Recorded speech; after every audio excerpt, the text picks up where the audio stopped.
Okay, so this is the launch scheduler, and this worksheet helps WSO developers keep track of all their key milestones leading up to the launch, and activity lists and checklists, and the date dependencies between all these activities. As you can see, it comes with a default set of milestones and activity lists, and the convention on this spreadsheet, which is the same as all the spreadsheets or worksheets in the WSO Success Planner, is that you enter values and details in cells that are white, and the changes, the results, come in the cells that are yellow. And in fact, the worksheet is protected so that the only thing you can change are things in the white cells. You can't inadvertently overwrite any of the yellow cells or even the grey cells. And it works like this. So for a milestone, let's take, for example, this main product completed milestone. I'm saying here that I want the main product to be completed 7 days before the launch. Now, I might want to change that because I'm going to be getting testimonials and so on.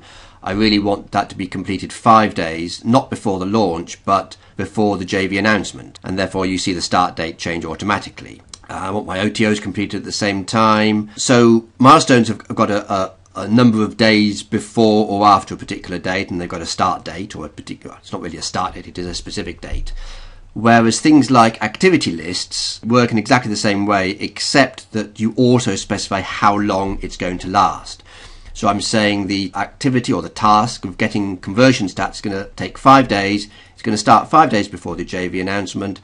Therefore, it's got to start on the 4th of June, and it's going to end on the 8th of June. The end date is automatically calculated. And if we look at the JV announcement date, that's the 9th of June. So that's exactly right. We want the conversion stats task to finish on the 8th of June, the day before the JV announcement. And of course, the other thing about activity lists is that they have activities. So these are the activities here.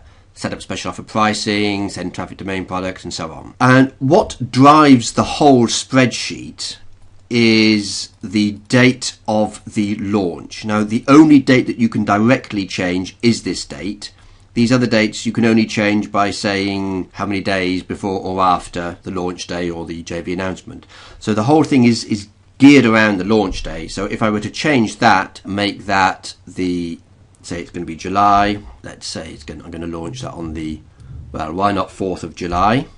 So I've changed that day, 4th of July, which is a Wednesday, and all the other dates automatically change. They're all linked into there. So now I know immediately what all my new deadlines and milestones are going to be.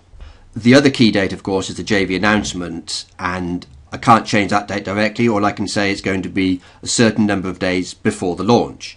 Instead of being 21 days before the launch, I don't need so much time to start announcing to my JV partners. I'm going to change that to 14, and there you see that all the dates change automatically. Anything linked to the JV announcement has now automatically been changed as well, like the main product completed and the OTOs completed dates. But of course, every person's going to have their own specific approach to WSO launches. So the whole spreadsheet is configurable not just by changing these times, these dates here, or the number of days, but by adding and deleting and inserting new activity lists and milestones and activities. And you can do that without needing to unprotect the sheet. And I do that by using these buttons up here. So there's a copy item button and a delete item button. And those buttons work either on individual activities or on complete activity lists. So for example, say I don't want to do an early bird discount offer for my list. I just select that item,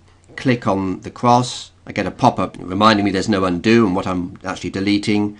So I'm going to delete that. And now that's gone. That's fine. Say, though, I wanted to add in another activity list. I want to say, well, I want to do something special on launch day -5.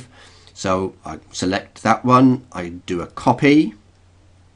And I just change this. So name that whatever I want. Something meaningful for me. Launch day -5.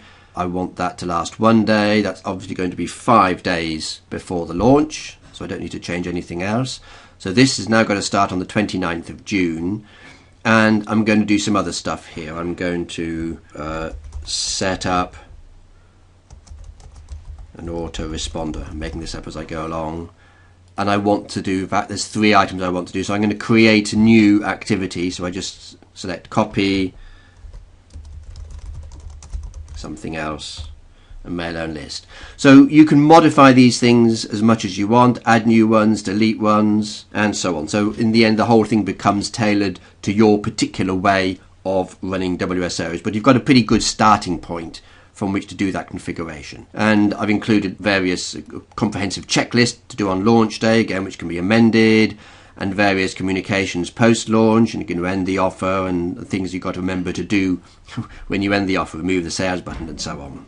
A couple of other quick things to show before we finish here. You can look at the whole spreadsheet in a summary form. So if I click on that one button, it hides all the details, and I just see all the main headings for the milestones and activity lists, and click the two and you get all the details again. The other thing you can do is, if you want, obviously this is completely optional, you can tick off the items as they're done, either individual ones or complete milestones, for example. Tick them off as they're done, and then you can filter and just show all the items that haven't been done, or all the items that have been done. So you've got good filtering mechanism there.